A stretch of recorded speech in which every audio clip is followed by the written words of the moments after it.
Hey everybody, I'm back for another walkthrough slash matchup review video. This time I'm going to do Turbo Depths versus Rogue Delver. Pretty much no matter who you ask, I think Rogue Delver, people would tell you that it is one of, if not the single best deck in Legacy right now.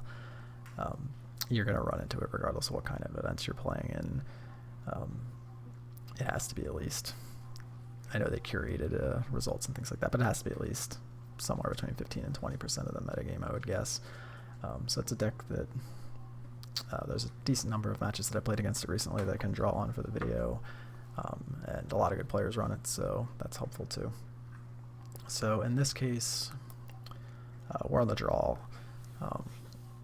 A lot of times on Magic Online, I really try not to mulligan into the matchup or take that into consideration, but in this case we're playing against Edgar, who has had a lot of success on the SCG circuit, GP circuit, Pro Tour, and also even like commentating. And for Legacy, he's usually known for like 3-4 color control type shells or like Strifopile, that kind of thing. But in this case, the hand is kind of one that I would keep in the dark anyway. It looks a little wonky with only one land, but the land is a basic swamp, so we're not going to just get wastelanded right out of the game on turn one. We have 3 discard spells, and we're on the draw, so if we draw any black source over the first 2 turns, we would be able to curve discard spell into Hexmage with the Spirit Guide to crop rotation for the depths, and we could even crop rotation for the depths before playing the Hexmage if we were worried about something.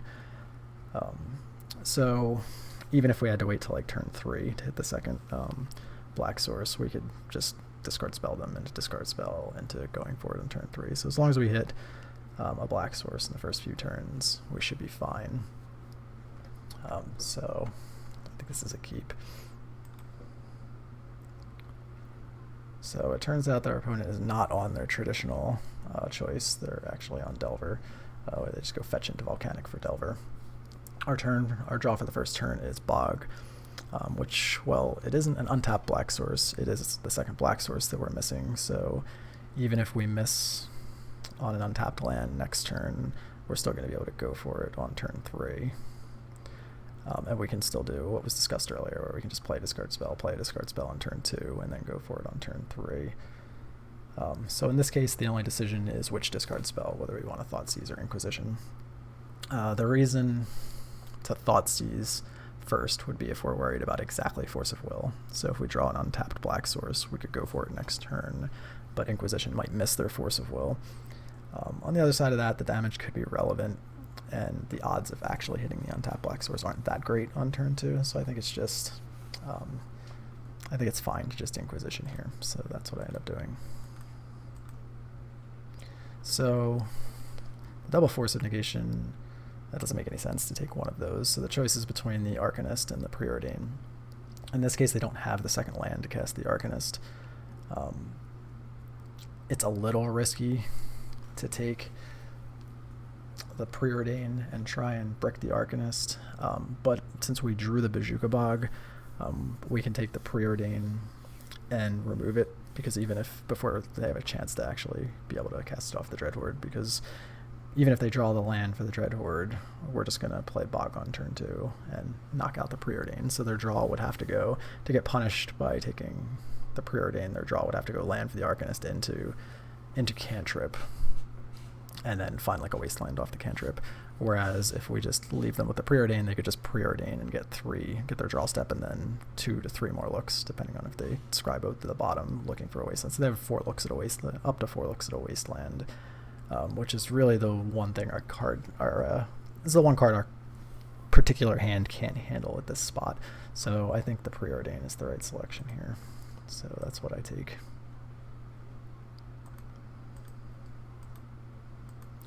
So in this case, the Delver doesn't flip, which is fortunate. They do, however, find the land and play the Dreadhorde. So we do not find the untapped black source. What we could have done if we found the untapped black source is played out the Hexmage and then passed and then cast the crop rotation during their upkeep to circumvent the Force of Negation. That's something that, since these decks are running upwards of 2 to 3 copies depending on the list, sometimes you see the 7 force lists with 3 Force of Negations. you really want to, unless you have a very good reason to play it during your turn, you really want to be playing it during their upkeep or on their end step, because it's hard for a Delver deck to keep blue 1 open, and they're not going to be able to play it otherwise. But in this case, even if we did that, they would be able to cast the Preordain off of the Dreadhorde, which would give them a bunch of looks at, they could draw either an Oko and then get a bunch of looks at lands, or they could draw a land and get a bunch of looks at Oko, which isn't really what we want to do. And if we don't combo when we cast Crop Rotation, we'd give them a bunch of looks at Wasteland, so that's not exactly the strategy. So I think what we really want to do is just use the Thoughtseize to take out one of their Force of Negations, play the Bog to get rid of their cantrip, and then pass where all they have is 2 lands, a couple of creatures that aren't doing much.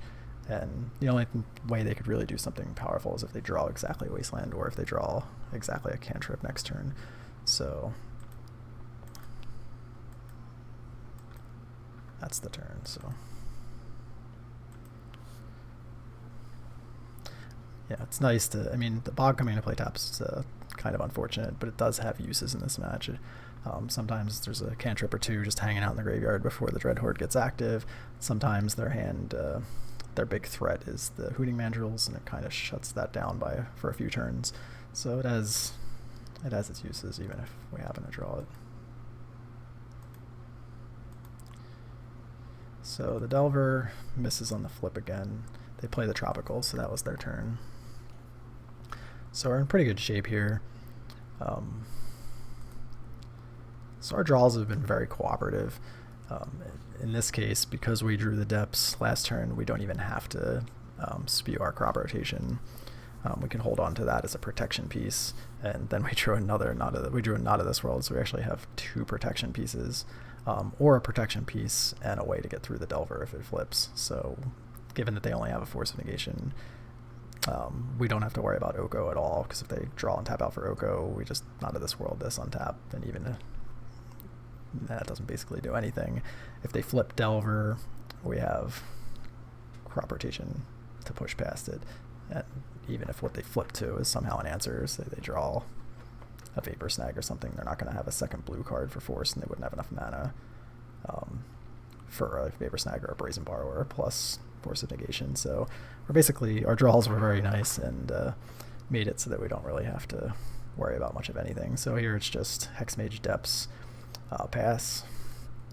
There's no real reason. There's nothing really to fear here, but there's no harm in letting it go to their upkeep, knowing the last card in their hand, and seeing if they show us what the last card is with the Delver. So they do not, and the Delver does not flip.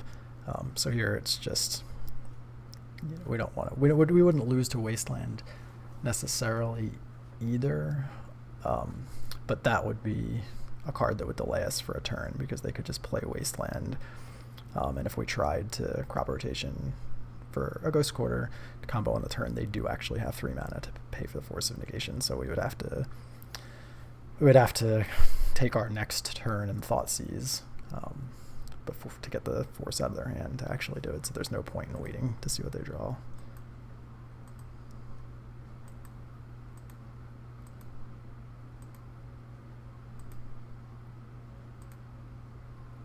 And that's the game.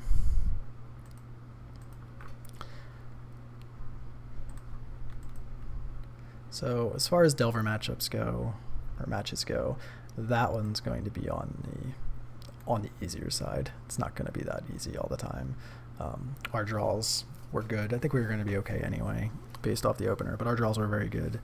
And then on top of that, they never saw a Wasteland, so game 1, where they probably don't have any bounce, or maybe have 1 bounce spell, Wasteland is their major axis of defense, and them not having it just makes things a lot easier. So for sideboarding versus Delver, I prefer to keep it extremely light. For the Turbo Depth Shell, basically the only cards I consider are Abrupt Decay and Veil of Summer, and I usually only want it to be 2 or 3 copies of those. So my default sideboard is 2 Abrupt Decays coming in, just because it's just a catch-all. it doesn't let them do blocker into Oko, like flying blocker into Oko. It just pushes right through. Can remove the flyer, can remove the Oko. But most importantly, it gets Dreadhorde Arcanist off the board, which is the single easiest way to lose this matchup, is if they get a Wasteland or stall you out with some counter magic, and a Dreadhorde comes down and they just start double cantripping every turn. They're just going to bury you. They're going to find more Wastelands. They're going to find more forces. That kind of more threats, faster clock, basically anything. It's just basically the single easiest way to lose this matchup is to let a Dreadhorde go unchecked. So in addition to the discard, they can take it, the 6 discard spells, they can take it. We really want to have some answers for ones that slip through. So, and Veil of Summer is kind of like personal preference. It's good against counter magic, but we're kind of decent against their counter magic anyway. So it depends on how many bounce spells you need and specifically what bounce spells you think they have. So a lot of the Delver shells now are defaulting to like 2 copies of Submerge in the sideboard, whereas maybe like 6 months ago it was Brazen Borrower was kind of either in the main deck or floating around in the sideboard, and then sometimes you'll see like Vapor Snag or every once in a blue moon like an Echoing Truth, something like that. But Veil of Summer requires the green mana, so if we're not making that off a Spirit Guide or a Petal, that means we have a Forest in play, and we're kind of like, we can often navigate into situations where we don't have a Forest in play between the 4 crop rotations and the Elvish Reclaimer, and just not putting a Forest into play. Like this particular hand, we wouldn't have to put a Forest into play. So if we're already sort of playing around Submerge that way, bringing in Veil of Summer as like a bounce protection spell doesn't make a lot of sense, especially against the deck that runs a lot of soft counter magic. Like, we don't want to be pouring mana into a combo, especially if it's a stage-based one on that particular game, and then having another mana for the Veil of Summer. So if it's like stage-based, you need 3 lands for the stage, and then another for the Veil, and then you start losing to stuff like Spell Pierce and Daze, which you might as well just not get the Forest and just forget Veil altogether. But if it's like Brazen Borrowers and things like that, I think it becomes a little bit more reasonable. If it's so basically, just if you see what they have in game 2 and you see like Borrowers and other bounce and not Submerges, then I think Veil is good. If you see Submerges, I don't really want Veil. So in game 2, we have a turn 2 combo, which is really nice, but we have 0 ways to interact with them. No Needle, which is an extremely important card in the matchup. No discard to attack their hand to see what's going on. But at the same time, we're not going to mulligan a turn 2 hand, so we'll just hope to draw into some disruption. So, same exact start as the first game for them, just fetch into Volcanic into Delver. We draw an Abrupt Decay, so we can't cast anything in our hand, so we're just obviously going to set up to threaten turn 2 and just play Reborn Pass.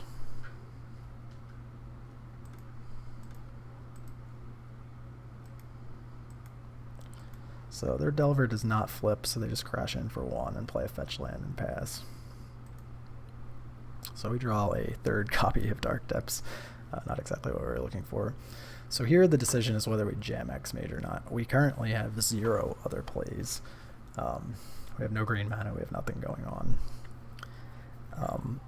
I don't like doing that actually in this spot because of that.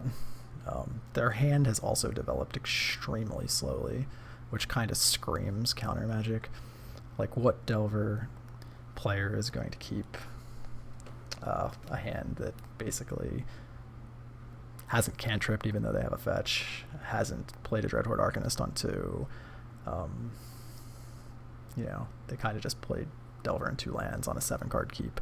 So I feel like they have at the very least a Force of Will, probably a Daze.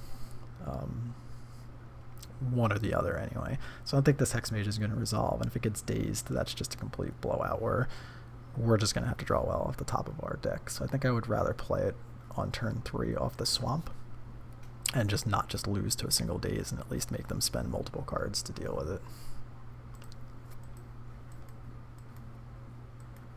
And if we draw like a discard spell, we can lead on the discard spell next turn. So they flip Delver to Brainstorm, cast a Brainstorm, play another fetch, crash in for 3,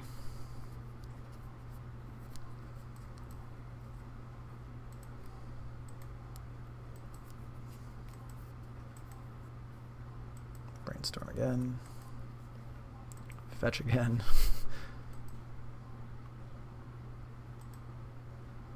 And play the Mandrills. Okay, so we draw Needle for the turn.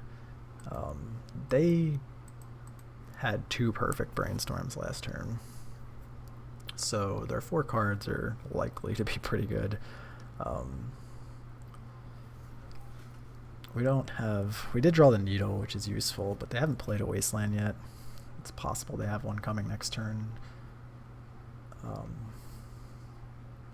think more likely we're going to see an Oko.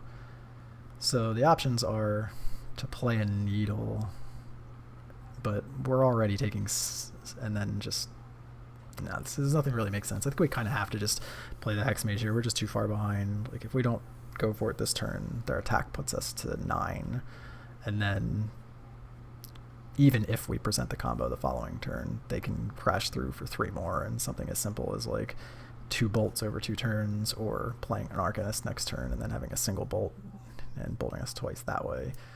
We're just really opening ourselves up to losing in a variety of different ways. So I think our hand just kind of dictated that we played around days, and if they have the force, they have the force. So the Hex Mage actually resolves, which kind of surprised me. So the Needle gets Force of Negation. So isn't a lot we can do about that. We can't really afford to go for it during their upkeep. I know they have 4 Wastelands and 3 Okos usually, so there is technically 1 more Wasteland, but the way the game played out, I think it's way more likely that there was an Oko in their hand, with how slow they came out of the gates, than a Wasteland. They did Brainstorm after they played their land for the last turn, so it is definitely possible they could have a Wasteland, but I don't think we can just open ourselves up to auto-losing to Wasteland by going, or to auto-losing to Oko by going during their upkeep, so I think we just have to risk it.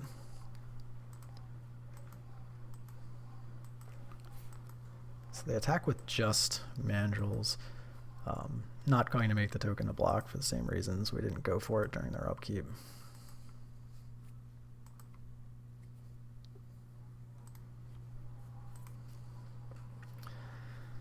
Okay, so they ponder here. So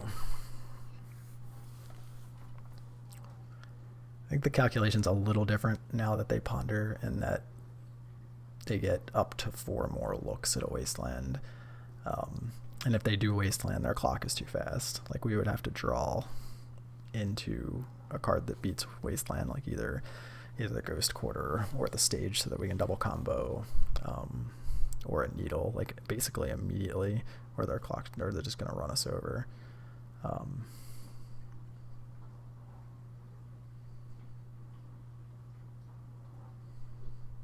So the choice is, do we want to give them 4 looks to Wasteland, or do we want to force them to have exactly land plus Oko? I think in this scenario, the numbers are a little bit shifted. It's possible they're already holding land plus Oko, but I think we go for it in this spot, just based on the math.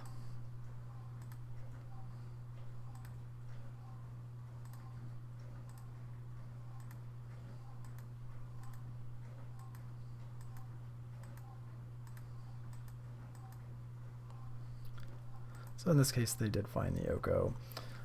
We didn't draw a green source to do anything, and their clock was just going to be entirely too fast, so I scooped for that game. It's a good example. That game is a good example of how the dynamic has changed in the Delver versus Depths matchup. If you go back a year, Depths could just jam and only really have to worry about bounce spells. Whereas now they just have a main deck 3 of that can come down and make your 2020 a 3/3. So it kind of puts you in awkward spots and gives them larger windows to draw Wasteland, essentially. And in spots like that where they cantrip and have 2 left open, you have to make those kind of calls, and it's just unfortunate when it happens to work out the way it did. Okay, so for game 3, this hand is pretty good. It has the full Stage Depths Urborg combo without having to worry about counter magic at all. It also has the Green Source and Decay to remove any Delver into Oko shenanigans, or just protection if we want to wait an extra turn for Crop Rotation or Reclaimer. So in this case, the question is whether we want to just try and curve the land-based combo into like Urborg Stage Depths or Urborg Depth Stage, whatever. And I don't think we do. Reclaimer is just really, really good at allowing that to happen anyway. So if it resolves on 1 off the Verdant Catacombs, we can just play the stage on the second turn and then Reclaimer the Verdant into an Urborg if we want to anyway, and still try and go for it on 3. Or we can set up situations where we're using it to grab the Ghost Quarter to beat one of their wastelands, or multiple stages to copy their wasteland. It just gives us more optionality. And at the same time, if it resolves, we don't have to worry about the forest being in play for Submerge, because we can just get rid of it at any time.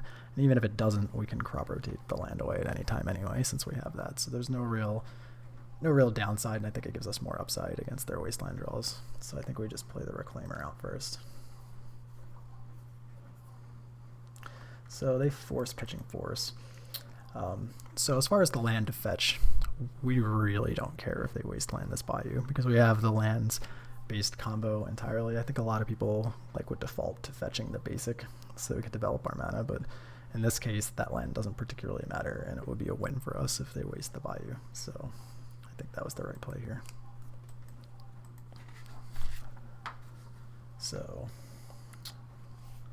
opponent goes Misty Pass. So we draw a Lotus Petal, which is interesting because that would allow us to play out, say, Stage and Petal here and then have the combo on turn 3. I don't like that for a couple of reasons. One of which is Dreadhorde Arcanist. So if they play a Dreadhorde and we've played Petal Stage, the only way we can get the Dreadhorde off the table immediately with our Decay is by using the Lotus Petal. We don't really want to do that. So if we play the Urborg instead, that allows us to have the Decay up without wasting the Lotus Petal. And on turn 3, the Stage Depths Bayou Petal we would have if we played it the other way. We still sort of have, because we would have Urborg Bayou Stage Petal, and we can rotate the Bayou. And if they counter that, that's not a big deal at all, because we can just play the Depths and we still have Urborg Stage Depths the following turn. So we can still go for it on turn 3. It would just be via Crop Rotation, which we kind of want to do anyway, because if we combo off Stage Bayou Depths Petal, we're basically just crossing our fingers and hoping they don't have Submerge, and I don't like that. So even though it's a little bit weird, I like playing the Urborg for our land and playing the Petal out too.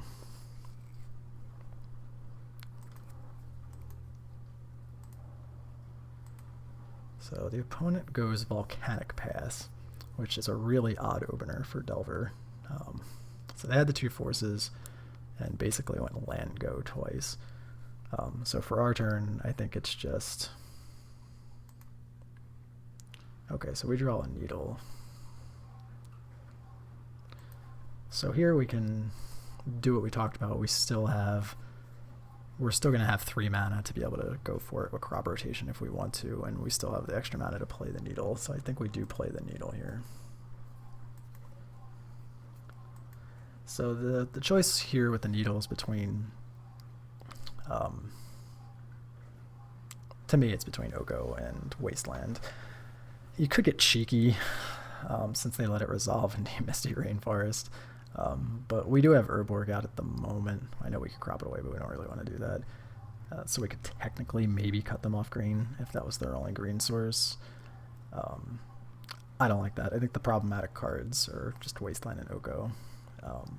And if they have Oko, we can go for it with Crop Rotation, and then they would need another force, and they're already through 2 of their forces, and we'd be using the crop during their turn, so it can't be Force of Negation. So they would need the 3rd or 4th copy of Force of Will to stop that. Days would delay it a turn, but I don't know that they're going to be necessarily in a position where they can freely tap out for Oko, and Wasteland is a card that could annoy us, especially if they can counter the Crop Rotation.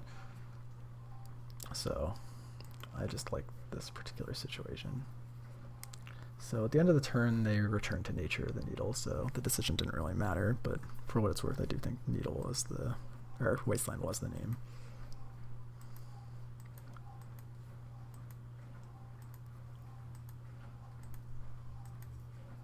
So thinks about it and then plays a Dreadhorde Arcanist.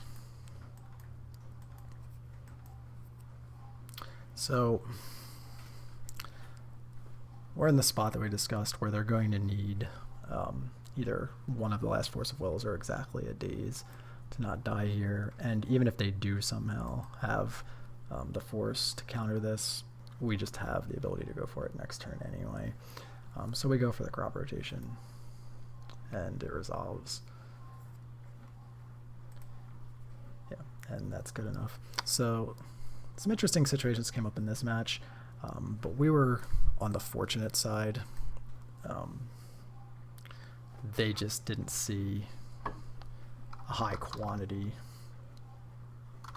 of Wastelands at all. So when you go through a match versus Delver, and they basically only see a couple of Wastelands or one or two Wastelands over the course of the match, we're just going to be in really good shape. So now we'll go through some games where Wastelands are a lot more plentiful and the games don't necessarily go quite as smoothly.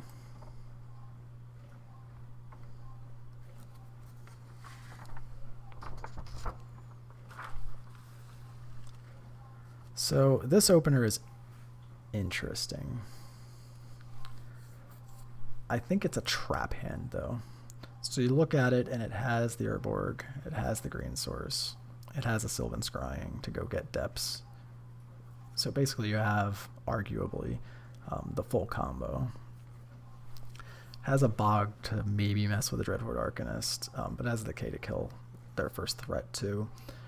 So it's debatable, but these are the kind of hands that you lose with. Like if the first Scrying gets hit with soft counter magic, and then they have basically anything. So if they have Wasteland or something along those lines, we really don't have any way to interact with them at all outside of killing their first threat. And maybe we draw into the depths, maybe we don't. I just don't like those kind of hands where we don't have a plan from go, where we're kind of just reliant. And I just don't see a world where against the 7 Force, and then even if they board some out, versus the Force deck that has other counter magic, where Sylvan Scrying is just going to resolve on turn 2. It's likely going to be hit with Daze or something along those lines. So I don't like this particular hand. This hand is very similar to the first hand, except our Green Source situation is actually worse since it's the Spirit Guide. We do have the discard spell to interact with them, but we're totally reliant on the top of the deck and we don't have a plan. And one of the ways that decks lose is when they just go 4 or 5 turns without finding a tutor, or gets put into a situation where it doesn't have its colors. So in this case, if we have to Abrupt Decay the first threat that gets through with the Green Source, we don't even have a Green Source, much less a Depths or a tutor or a way to beat Wasteland. I mean, I guess the way we would beat Wasteland with this hand is like start copying them with our stages. But I just don't like depending on the deck to find what we need every single time. So I mulligan that. So to me, this hand is much, much better.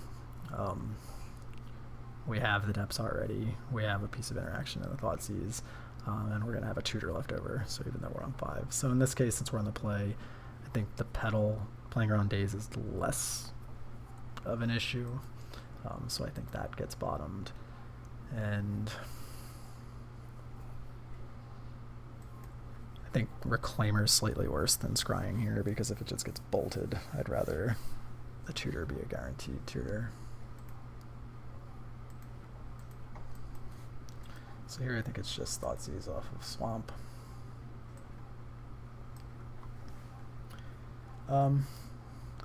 Winter Orb I found is not that backbreaking against Depths.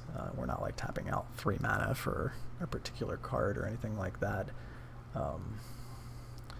At this point I think I would rather just try to prevent them from finding threats or more wastelands. So I think the best cards in their hand are Ponder, so I just take one of the Ponders here.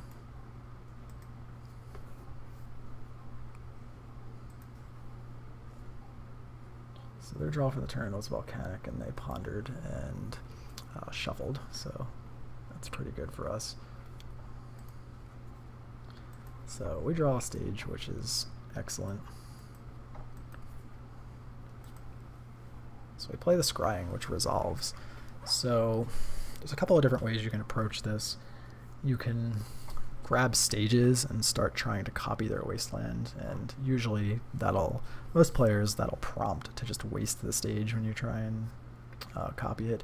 But in this case, since they have the Winter Orb, we don't really want to be doing the thing I said we rarely say, which is tapping 3 mana at a time. So I think the way we can play around this best is to get Ghost Quarter. And since we know we can't combo through the wasteland over the next 2 turns anyway, we can just sequence it with playing the Ghost Quarter first. And if they ever tap the wasteland, we can Ghost Quarter it if we want to, or we don't necessarily have to. And then on the 4th turn, we can play the stage, and they can't wasteland the stage in that situation because we'd have the option to copy our basic Snow-Covered Swamp to fizzle the activation. And then we can play the Depths the following turn, where we have the Ghost Quarter for their wasteland and the combo. So based on current hands, I think that's the best path to beat what they have.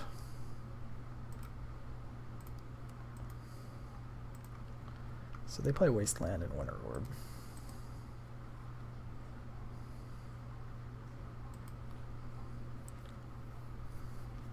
So tap one of the lands, play the Ghost Quarter, pass it back. They choose to leave their wasteland tapped, which is interesting. So they did give us the option to Ghost Quarter their wasteland now preemptively if we want. I don't think it particularly matters. I'd like to give them the opportunity to untap it.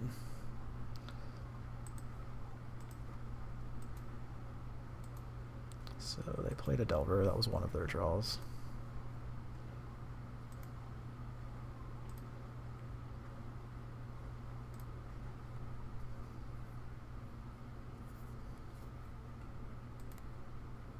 So we draw an Urborg, which isn't the greatest. So same plan, we're still on the same plan of just trying to get to a point where we can combo next turn. So they choose to untap the wasteland this time.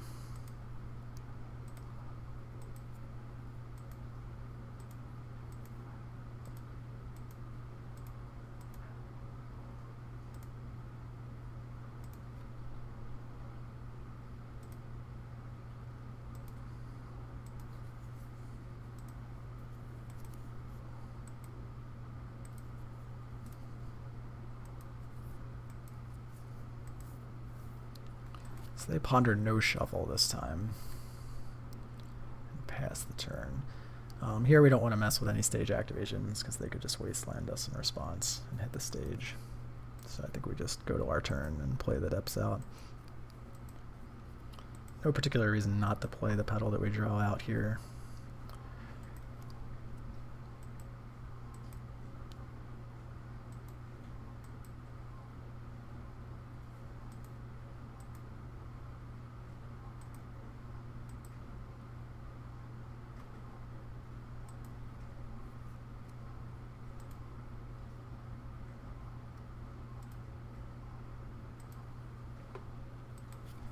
So the Delver did not flip. They did not like whatever card that was, so they shuffled.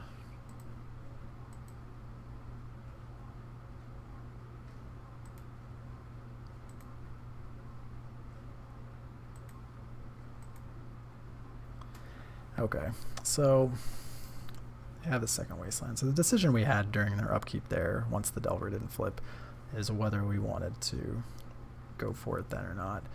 Similar to the earlier game against Edgar, it's basically just Wasteland versus Oko. If you go for it there, we die to Oko. We also have a Bayou in play, so we also die to Submerge, but we can't really do anything about that given how this game's played out. So given that there was a wasteland in play, there was 3 wastelands in the deck, 3 Ogos in the deck. It was equally likely they could have one or the other. I chose to keep. I mean, the difference, I guess, is if they have the Ogo, we lose the game on the spot. If they draw the wasteland or find the wasteland, the game keeps going at least. So given the number of cards on each side were exactly identical, I think this was the right decision, even though the wasteland is very good against the decision we made.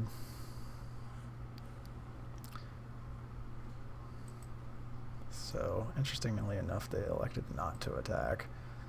So here we have to decide whether we want to start copying things and forcing action. I don't think that's what we want to do. We're close to the point where if we draw a second stage, we can just combo twice with the Ghost Quarter through the wastelands. So we don't want to incentivize them to start firing those off.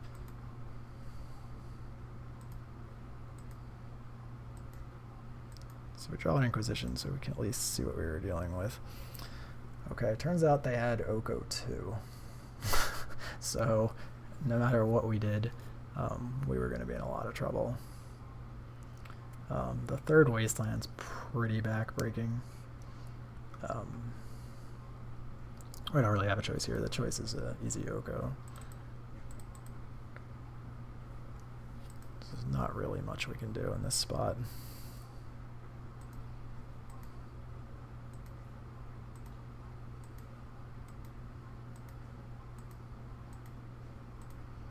So they play out the third wasteland.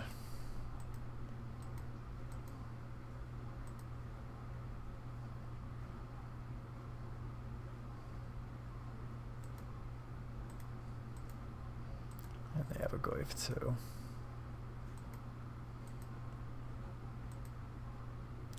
So we take one more draw, which is a Thoughtseize.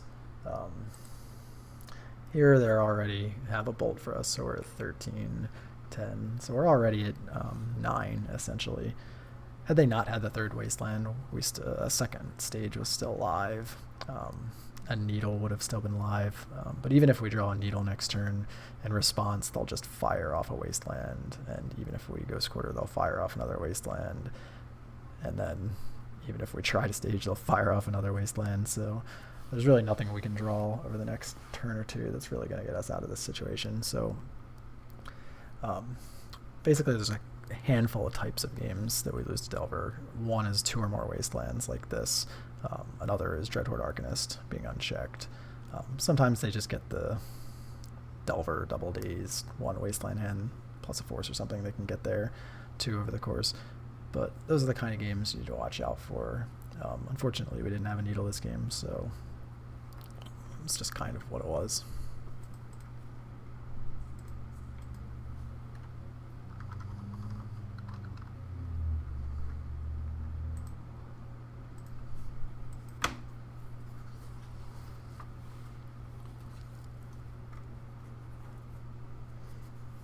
Okay, so for the last couple, I'm just going to pick out a couple of games to kind of highlight basically their sideboard plans and how they can come into play in post-board games, and steps that I'm like personally willing to take in the matchup to not have that sort of stuff come to fruition and not have them be able to leverage those cards into wins. So this particular hand, this doesn't do anything. It has no way, like it has some disruption, like with the, like we're gonna Thoughtseize them to death, and has the Ghost Quarter for one of their wastelands, but we don't have a path to the combo, and I do not like keeping hands that don't have a path to the combo. So I ship this. This hand is somewhat awkward, but significantly better. So we can, since we're in the play, we can lead off. I think this was game 3 of the match. We could lead off on Reclaimer, and then if the Reclaimer sticks, even if we don't draw another mana source between the Spirit Guide and the Forest, we can get rid of one of these depths into another land, whether that's a stage or an Urborg, whatever we decide we need. Or we have crop rotation, so if this doesn't resolve, we can crop rot one of the depths to try and turn one of these, we're obviously going to bottom one of them, but turn one of the other two into a real land. So I think this is fine. And Reclaimer is one of the better cards against Rug if we can stick it. So here we just bottom of depths and turn 1 a Reclaimer. So that resolves. Now we pass it over. Opponent on turn 1 ponders and shuffles. So we draw a stage, which is excellent. So now we don't have to worry about nuking our own depths in awkward ways. Plus we also just technically have a turn 3 with stage depths, snow-covered land, and Spirit Guide. But given that I'd seen the opponent's list at this point in game 2 and know they were on submerges, that's not a line that I would particularly be excited to take, having not seen their hand with discard or anything. So they play a Delver on turn 2 and a fetch.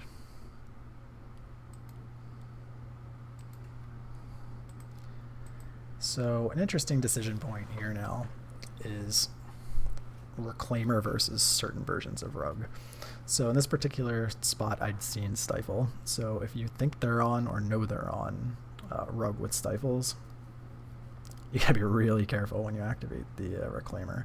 So sacrificing the Forest here is just, or really, we'd really be asking to get blown out. So I elect to not activate the Reclaimer here. So my thinking was we can at least threaten the combo, and depending on how they react, if they give us a window, we can activate the Reclaimer. If they don't, maybe we want to try the crop rotation. We have some options at our disposal.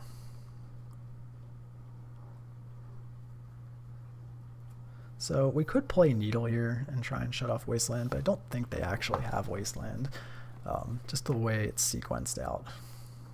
They may have wanted to have the fetch up for Delver, but that seems kind of risky, given the way we started. It's possible, I guess, they weren't concerned about it if they have Oko too, but it was interesting. So they fetch end step. I considered activating the Reclaimer here, but decided they were probably actually going to do something with this mana, and I wanted to see what that was first. So they're trying to bolt the Reclaimer. We could try to do some really convoluted line to save this, where we could crop rotation into a fetch land, crack the fetch land, and then Reclaimer to get three lands into the graveyard. But that's really weak to counter Magic, and I think we actually have the ability to set up the combo now anyway, and we do have Crop Elvish Spirit Guide to protect a land. And if we get Urborg, we have the depths as 1 to pay for something like Daze. So I think since they're tapped out now, we don't have to worry about Stifle. I think the Reclaimer, putting us into a position where we have the full combo plus a couple of pieces of protection, has done its job. It's eaten a Lightning Bolt and it's tutored away our land to make us submerge proof. So I think we want to sack the Forest here to get Urborg.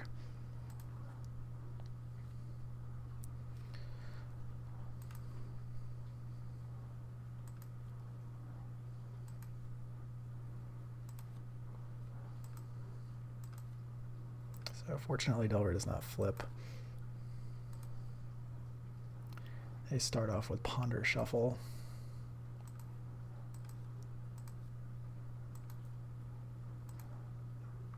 Play a fetch land and hit for 1. So we draw Hexmage.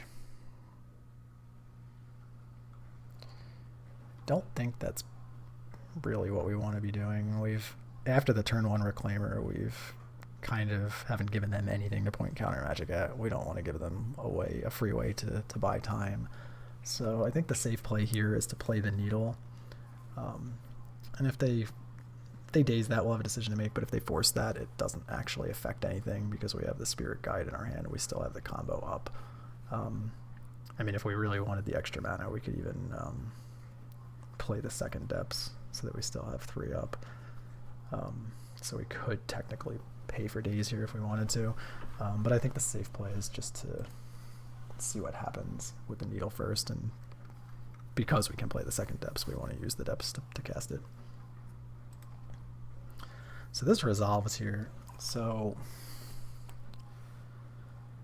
it's a really interesting spot between naming Wasteland and naming Oko. Given the way their turns played out, I don't think there's any way they have a Wasteland in hand.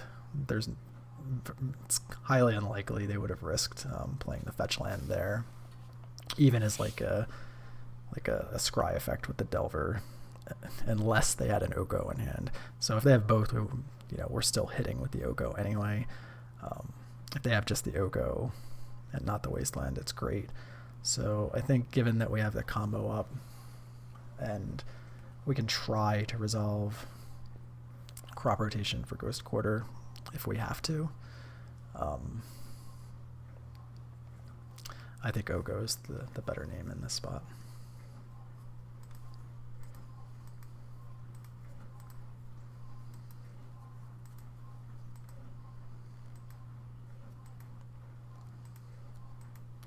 So they have the Wasteland.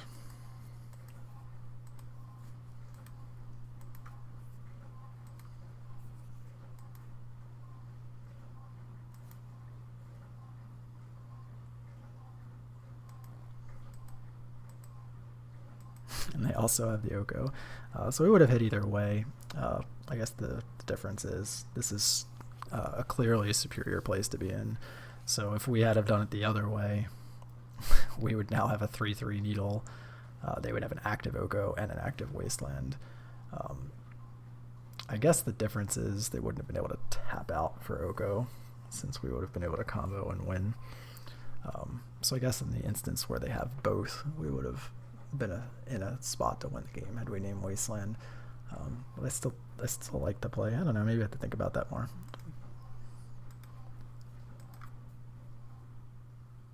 So we didn't have enough mana to even try and go for the combo with Ghost Quarter there. Inquisition was a decent draw. Again, in case we decide to play the second depths, we position here. So they had double Submerge. So waiting till we had a window with the Reclaimer. I mean, they ended up not having Stifle, so it didn't matter. But getting rid of the Forest is going to be pretty important in this game. So they have nothing that can actually answer the crop rotation right now. So we take the Lightning Bolt since the Oko is redundant and is already shut off with the Needle. So in this point of the game, I make a pretty huge mistake. Their Delver did not flip during their turn, during their upkeep. So at this point, we know their hand is Submerge, Oko. I think the play is to Crop Rot into Ghost Quarter and Ghost Quarter the Wasteland. The only way that gets punished is if this is a version that has a one of basic island. So they could let the Ghost Quarter Resolve get an island, and then if their draw for the turn was another land, they could hard cast Submerge. I don't feel like the basic island's in that many Rogue Delver lists, so I don't think that's correct. And by not going for it here, what I enabled him to do is if his draw was exactly a second Wasteland, that kind of shuts us down for at least a turn, when I didn't have to let that be the case. The only other concern is if somehow the Needle got destroyed and then Oko could elk it, but most of the spells that Rogue Delver runs would have flipped the Delver, and that would have been an insane bluff to not flip the Delver off of something like, Return to Nature or Ancient Grudge or something like that. Not that I would put that out of Pokemoki's range, but I don't think that would have been a great play. And I kind of just gave him a window to draw a second Wasteland when that didn't really need to happen. I know some of these, I think I saw one of the good Rogue Delver players running like a Tin Street Hooligan or something. I guess something like that would be a possibility, but I think that's far from stock too. And I think I just straight up made a mistake by not going for it during their upkeep. Fortunately, the draw for the turn was Dreadhorde, so that kind of makes it clear that it's easy to just use the ESG to Crop Rot for Ghost Quarter and Ghost Quarter their Wasteland, and then they're in a spot where they can't win the game. So that ended the game on the spot.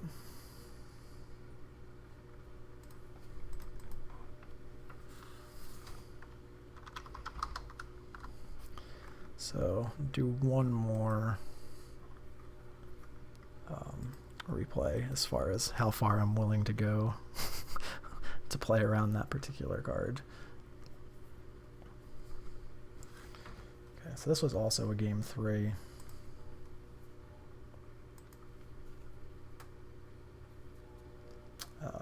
They pondered no shuffle, go. So, okay, the Spirit Guide was draw for turn. So our keep was pretty decent. It has the green source, has the Urborg, the stage, a discard spell to clear the way for the Scrying, and a Ghost Quarter for any wastelands, plus an Abrupt Decay for Arcanist or a threat, anything other mandrills essentially. So that was pretty good. Spirit Guide's nice too, because that means the turn 1 discard spell can't be hit with Daze. Speaking of Daze, didn't really get into that. There are a lot of scenarios where we kind of almost want our first spell to get dazed. Say we don't have a decay. Just in a spot where we can set them back a turn off of Dreadhorde is often really, really important. You know, sometimes the difference between them having one turn where they can play a cantrip for the second time from the yard versus 2 is all the difference between them finding the second wasteland or them finding the Submerge or the Oko. So it's often correct to just jam into Daze anyway, no matter how bad that sounds. But in this case, we did have the protection. So they do have the Spell Stare, but they're also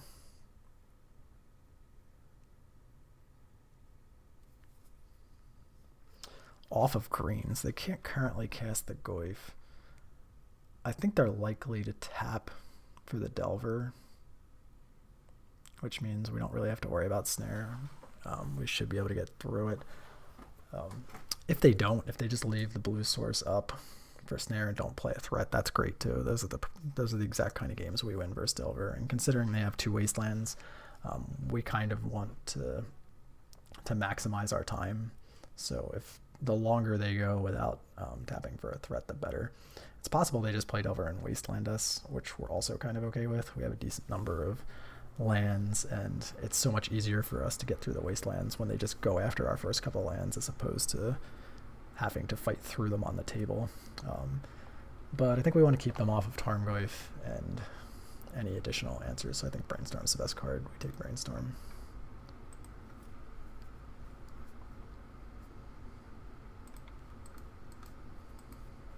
So they just snap off a wasteland, which I'm more than happy with. And they do play the Delver. So here we draw Crop Rotation, which is nice. So we can fearlessly play out the Bayou, and if they make the play they made last time, we can Crop Rot to protect the land, and even if they drew a Daze, we can pay for the Daze too. So I think it's just Bayou Pass. There's no need to do something crazy like pitch the Spirit Guide to get rid of this Delver. We have plenty of life to play with. So they flip Delver to Force of Negation.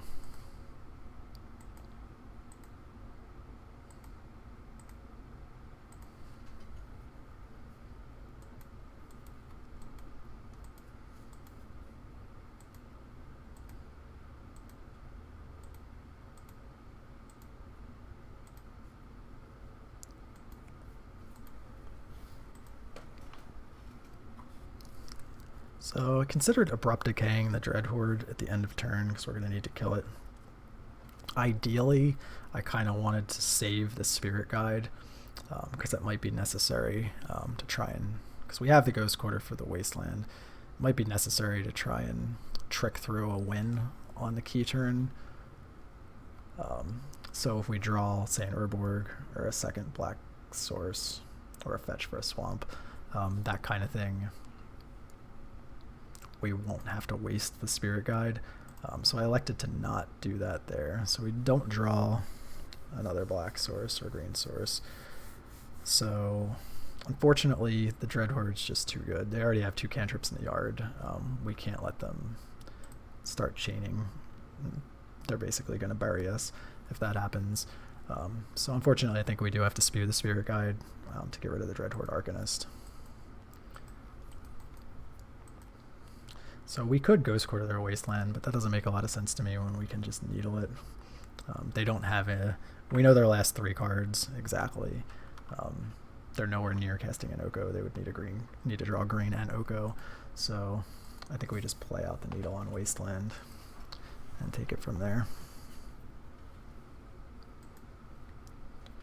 So the opponent crashes in for 3 and passes. So we draw Veil of Summer, which is interesting. So we really don't have a need. We can Crop Rot on their turn through this Force of Negation easily, but there's no real incentive to do that just yet. We don't have the combo. What we can do is wait a full turn and try and force this scrying through their Spell Snare the hard way. So we could just play Stage Out here at the end of their turn, copy our Bayou, and then on our next turn we have double green with 3 mana at least, depending on what we draw. So we could scrying and then they'll snare and we can veil that. And then even if they have another blue card, we're making them use 3 cards to stop 2. So they would have to do snare, Force of Negation, blue card to stop 2 of ours. So I think the play is just Stage Pass. Another option we have is we could just Ghost Quarter them off mana entirely by hitting a Volcanic Island.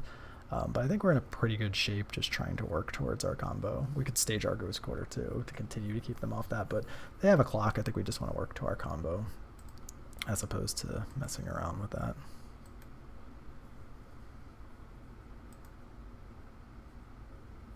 So they crash in for 3, and like we talked about at the end of the turn, we copied the Bayou.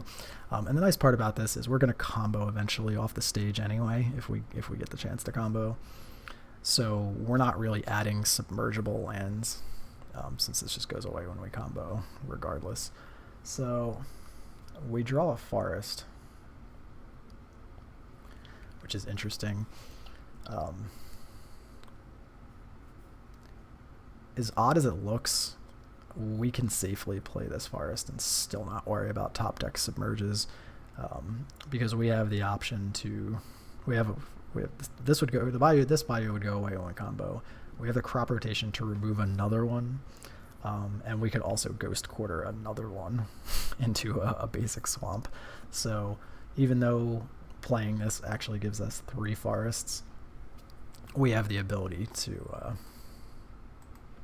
get rid of them if need be, and this lets us play around something like a Spell Pierce, or Hardcast Daze off the top, that kind of stuff. So they snare here. We go with the plan and submerge, and they Force of Negation, pitching Force of Will. So it's a pretty good exchange for us. We gave up 2 cards, they gave up 3, and we know they're down to an uncastable Goyf in hand and 1 unknown card, which is totally fine.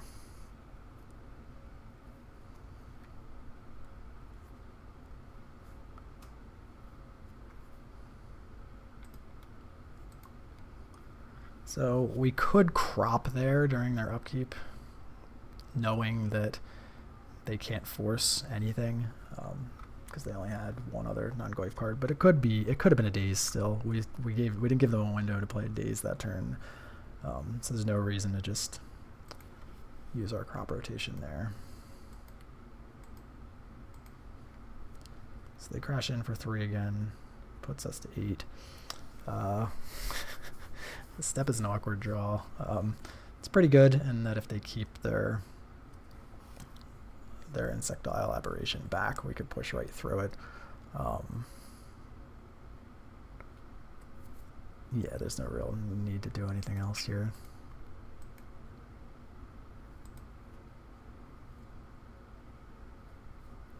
So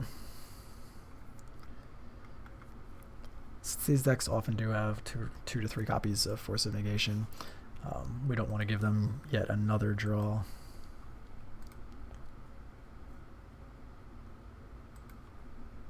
So we choose Crop Rotation there. So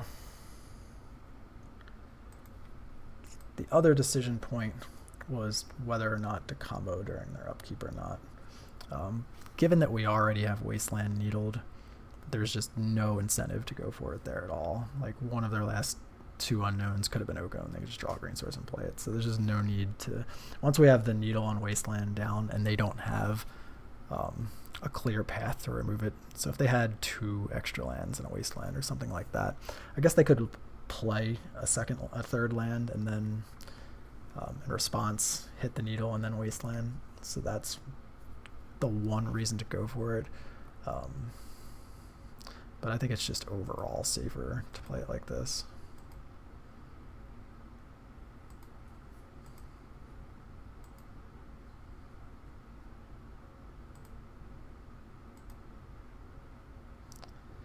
So that attack was pretty telling. So basically what that attack told me is that the opponent has Submerge, because our combo is clear on board. What they could... The one concern about not... like, I still don't want to make it there in case they do land drop Oko. But the one thing that could happen there is kind of corner case, but not impossible. They could have another fetch into a Volcanic or another Volcanic and double bolt. As their last 3 cards. That's super corner case, super unlikely to be exactly their 3 unknown cards, so I don't think that's something I would choose to play around. I think the more likely scenario was that they had Submerge. So given the way they played that with the attack, and obviously there's no way they know we're holding Sajiri Step, so they attacked thinking they had a different line available to them. So what we do here is we float a mana off the forest and then Ghost Quarter the forest to go get Snow-Covered Swamp, and then use that as the second mana to activate the Stage Bayou, targeting the depths, which gets rid of both of our forests and leaves us with a Lodge in play.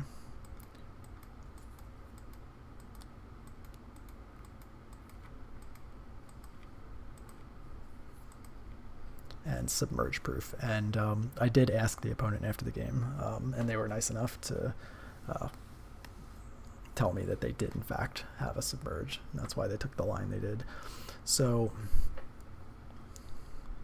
I think whenever possible, until the sideboard until their 75 start to change, most of these stock Rug Delver lists have 2 Submerges. So until that changes, we just have to be really conscious of whenever we have any reasonable outs to getting rid of our forests on board, we should do so. So whether that's reclaiming them away, ghost quartering our own lands, whatever we have to do to just not have that be the case, because that helps with the matchup a little bit. Like, the matchup's considerably harder than it used to be. They didn't have a card advantage engine like Dreadhorde before to get to these wastelands easier. They didn't have quite as many forces. We can play around them with crops during their turn a little bit for the force negations, but you know, they still make our needles harder to resolve and various other issues. And you know, we didn't have to always play around. Like, it was much easier to play around Wasteland when they didn't have a card like Oko to consider behind it. So until their balance goes back to like Brazen Borrower type cards, this is a little bit of an advantage that we can try and leverage here and there. So I think I'm a little over an hour now, so I think I'm gonna... I mean, this is the kind of matchup that I run into so frequently that I could probably do like another 6 or 7 games easy. But I hope there was enough in here that someone found useful or interesting. And if there's any questions or thoughts on specific aspects of the matchup that I didn't cover or you guys thought would be useful, maybe I'll swing back to it since it's such a popular matchup. Yeah, and you can just even see like some of the opponents they had on this particular series of matches, all of which were in the last week, are all pilots that previously were running other things. So like I've run into this particular pilot on Reanimator and various combo decks, and yeah, this time they're running Rug. I ran into Pokemoki, who's normally on his like Delverless pile, but he's been trying other decks, so this is a powerful deck. He's trying it. Edgar with the control decks generally, and he's trying it. I mean, even other players that I haven't run into recently, like Sneak and Show Expert JPA is running Rug now. So this is just, it's such a good deck that so many people are either switching to it or just trying it out, that it's the kind of matchup where, as Depths pilots, we're going to need to stay on top of the changes to the deck, and what we can and can't get away with in the matchup. If people start going on the JPA plan and running like Run a Foul in the sideboard, the matchup's gonna get a little harder. I've run into a couple of different people recently that are back on the fall of 2019 plan, where they have like a Crop Rotation and a Karakas in the sideboard. Karakas you see once in a while in a few of the lists, but Crop Rotation hadn't really shown up since Wrenn and 6 was a card, and I've seen that a couple of times recently too. So that's just something to keep in mind, and we'll just have to adjust as they adjust, because I don't think this deck, barring in addition to the banned and restricted list, I don't think this deck's going to be going anywhere anytime soon. It's just really, really strong. Okay, but I'm going to head out for now. If you guys have any comments, questions, feel free to leave them below the video, and if you have any requests for what matchups I should do in the future, just let me know. Okay, thanks.